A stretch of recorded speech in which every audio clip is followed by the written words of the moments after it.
Okay, so it's like December 16th. 3 more days until I get my new phone, which is great since my Skype really isn't working. Like, has me logged in, but because it was tethered to my old phone, my old phone, like, won't really work. Won't hold a charge, and then when it's on the charger and lights up, it doesn't work.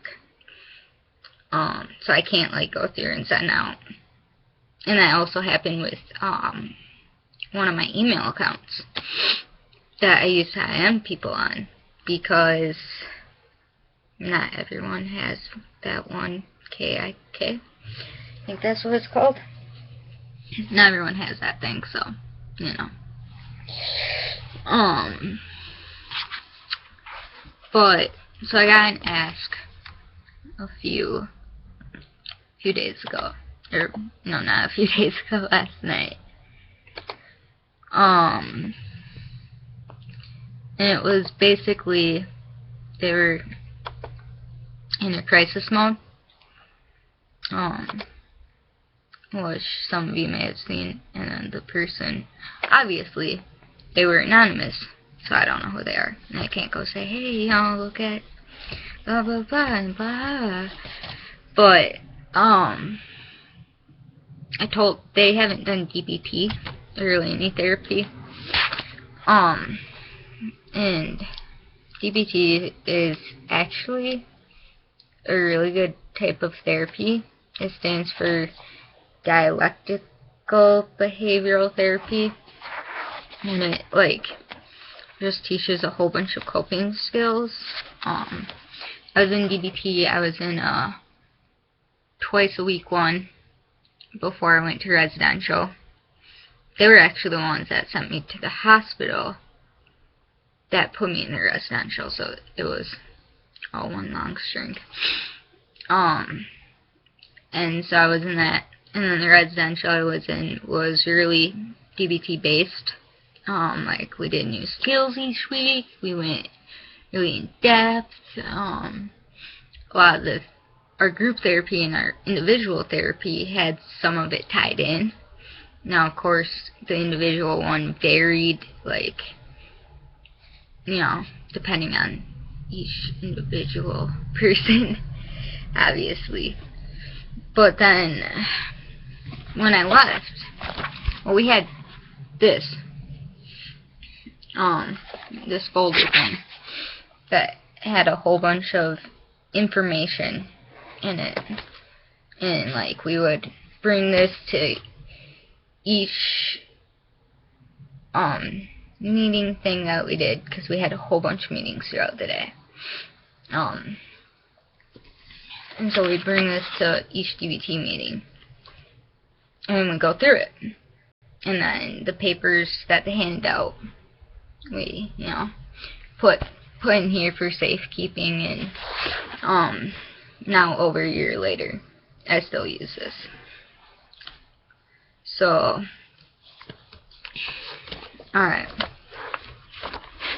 Let me go back to this ask so I can get better details. Alright. So, I'm going to say this up front. I'm not a therapist. Even though I've done a lot of therapy. I've been in therapy for, like, past 5 years. So, that's always fun. And obviously, as you can see from my arm, oh, that one's caught right on my joint. And my legs, you know, and the fact that I go into hospitals a lot for this reason. And what the hell is my, sorry.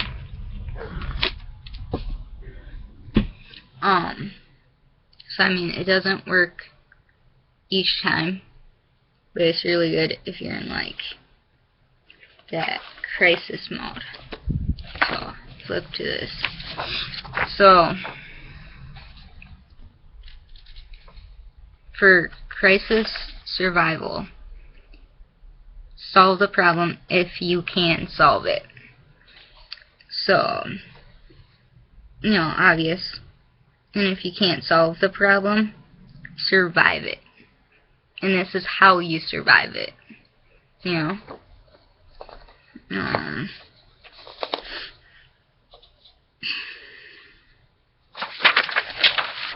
And so, the distress tolerance skills is what you use for when you're in that crisis of you're so numb or something horrible just happened. Like, for me, hearing about my friend's car crash, that was really hard. And I was able to deal with it because I used these skills. So, we start with Wise Mind. Trying to get in Wise Mind, which is the balance between the two other sides. Just trying to get into the best mental state that's possible. So doing activities like, if you're able to concentrate, play a puzzle game, something that takes your mind off of it. If, depending on the time, like, I love baseball. Played it for a really long time. I had some of the best schools in my state wanting me to try out for them before my ankle just finally gave out. Catcher. Can't play with bum ankles. But I still play it. Just not competitively. So if it's summertime and something happens, I go immerse myself in the game. Because you have to have full mental fundamentals. It's just, you get distracted by it because you're so warped into it.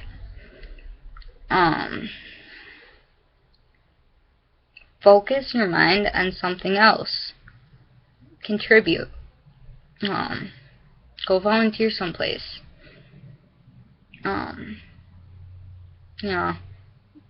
Your pain is real.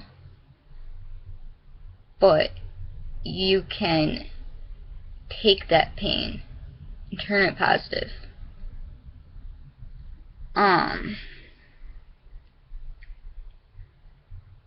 Try and create another emotion, like with me. I know most guys say this, but I really mean it. I rarely cry. And I hate that. I wish that I could get to let that emotion out. So like, if you're like that, watch a sad movie, read a sad book, find something that you're really passionate about, like a lot of people is animal or child abuse. Now, depending on the child abuse, I can't watch it because I was abused as a child. I got PTSD from it, and it just, depending on it, it makes it 10 times worse. But not everyone's like that. Some people, that's the only thing that they can do to have that emotional response. And emotions aren't always bad.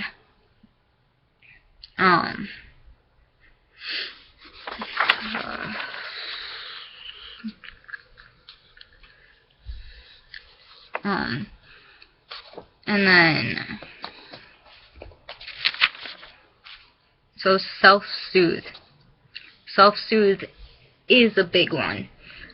Self-soothe can be as simple as taking a bath or a shower, smelling a favorite scent, painting, writing, journaling, listening to music, watching a movie, doing anything that you like is a self-soothe.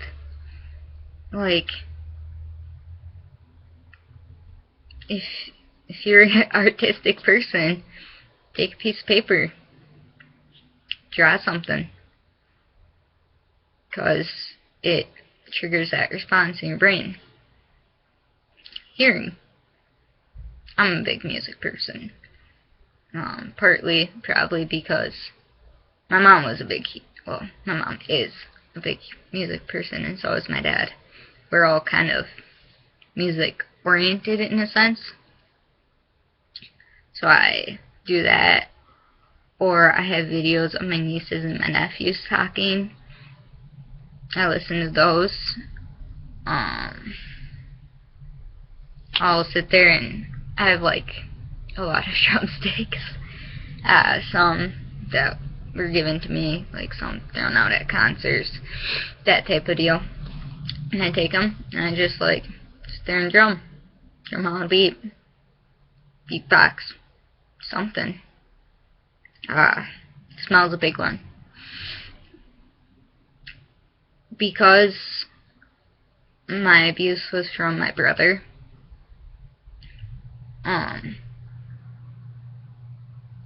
it wasn't possible for him to commit it while we were on vacations, because my parents were actually fully there and paying attention, and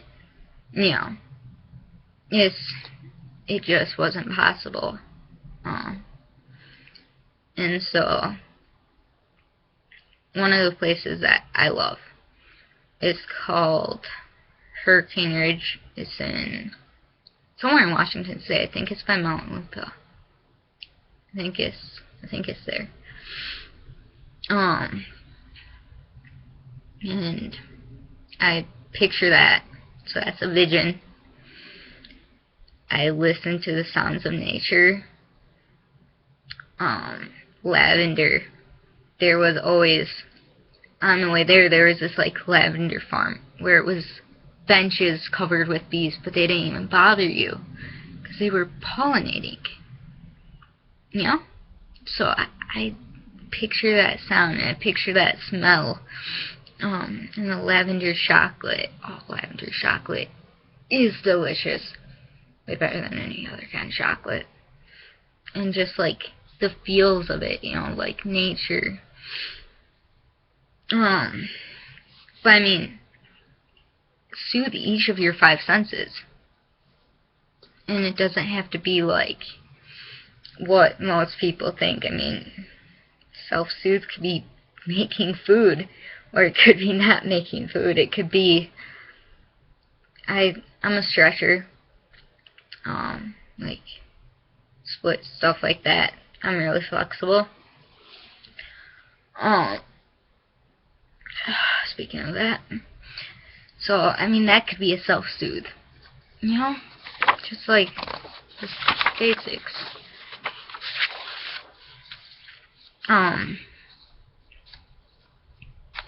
So there's this other one, and it's an acronym, and they say improve the moment, but it's just improve. And it's another one like imagery. Do like guided relaxation. That's always a good one. Meaning, I mean, if you're spiritual, find that meaning. Prayer. And it doesn't have to be to like God or Allah or I don't know the other names. Doesn't have to be like anything like that. In NA, they teach us that one of the steps is releasing your will over to a higher power.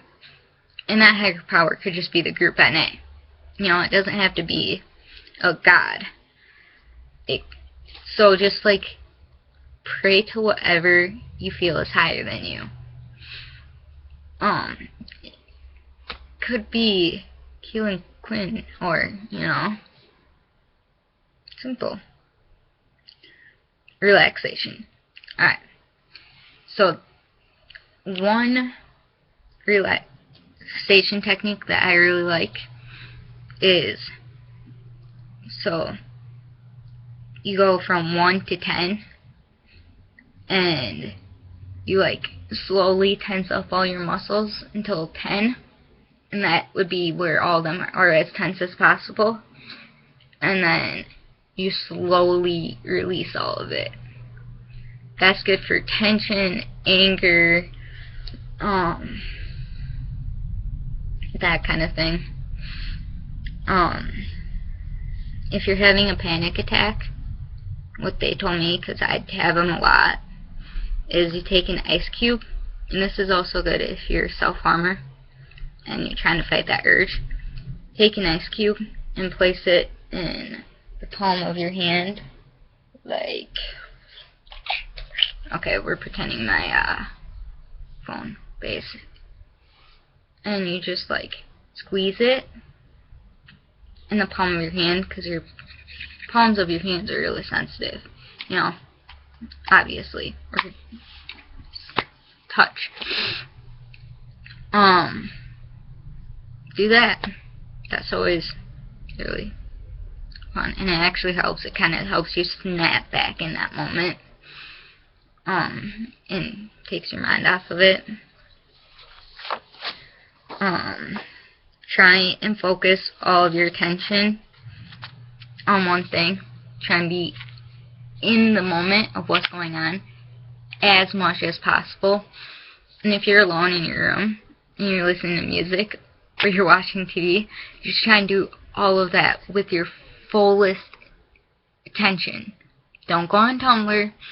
Don't go on Facebook or Instagram or, you know, texting. Focus on that one thing, and only one thing. And then, alright, so vacation. When I first heard this, I was like, yeah, hell yeah, I'll go to Hawaii every time I get pissed or something, you know. No. A vacation is just like, sometimes when I get home, when I'm at work, I think going home and laying in my bed is a vacation, because it's not standing dealing with people, you know. So, or, you know, just like give yourself time to take care of you. Even if you feel like you don't deserve it, you do. You know, you're important. You matter. And taking care of yourself is so important for everyone. And just try and encourage yourself, you know. It was actually, my mom watches a lot of Food Network channel. And there's a show, and one of the contestants was from like South Korea, but she moved here because she got married. And Robert Irvine was like making her say it, and she won. She didn't know how to cook before she came to America. Watched Food Network channel and won her own restaurant, competing with people who have been in the food industry for how long.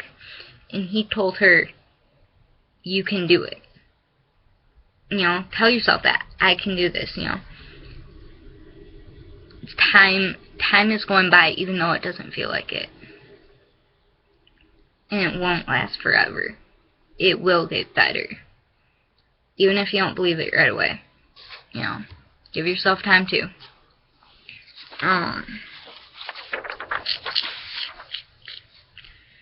Pros and cons ones, I mean, if you're into that type of deal, you know, do it. The pros of cutting, the cons of cutting, but then do the pros of not cutting and the cons of not cutting, because then you see how much they each weigh out. You can't just do it for one. You gotta do it for both, so that they meet in the middle. Radical acceptance. That was one of the first things that they taught me for my trauma work. It is what it is. You can't go back and change it, no matter how much you want it to. The only thing that you can do is live in the moment and learn from the experience that happened my body will never be the same. My mental stability will never be the same. I won't get back the skin that is scarred. But I can stop myself from scarring more of that skin. And I can stop that from ever happening to me again. I mean,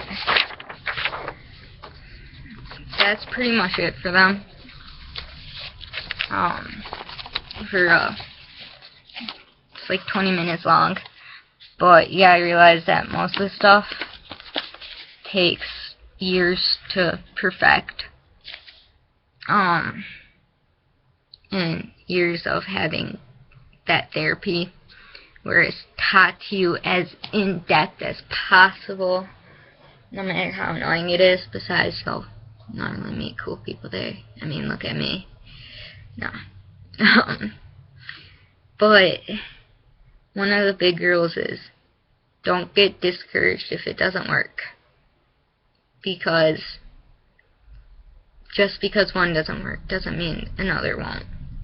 And just because any of them don't work at that moment, it doesn't mean that they won't ever work for you. No. I mean, it's all about taking each day and thinking about the past to the extent of learning from what mistakes you have made and what others have made, and looking towards the future to apply things, but also realizing that this second you're here, you won't ever get, bam, that, I won't ever get that back. I can't say something else. That's the second of my time that I won't ever get back. It's 20-some minutes of your time that you won't ever get back. But you now learn from what happened that second ago that I just did. If I like it or dislike it. What happened? What can I take from that? How can I use that as a building block? But yeah. This has been Therapy with Drake. But alright. I'm gonna end this thing because I'm kind of in the middle of that 70 shows marathon. All-nighters. But this has been in the Therapy with Drake. I mean, if you got any more questions, feel free to ask. Sometimes I might be like, hey, I'll just, make a new video. Because I'm not good with the tape if I'm annoyed. Just because computers sometimes piss me off really bad. So yeah, just, it will get better. Even if I don't believe that it will get better for me, it will get better for you. No. No matter, don't sell yourself short of that. You are capable of anything. You're capable of surviving. You're capable of beating the addiction that is self-harm. You're capable of becoming a beach bum or becoming president of the United States, or, at least running for it, depending on if you're a woman or not, because women, I don't know, I love you guys, but in the society we live in, men are chauvinistic assholes, and I wish that would be different, but you're capable of making it different, or at least attempting. And you may not change in your lifetime, but if we attempt it, it can change in someone else's lifetime. So yeah, adios.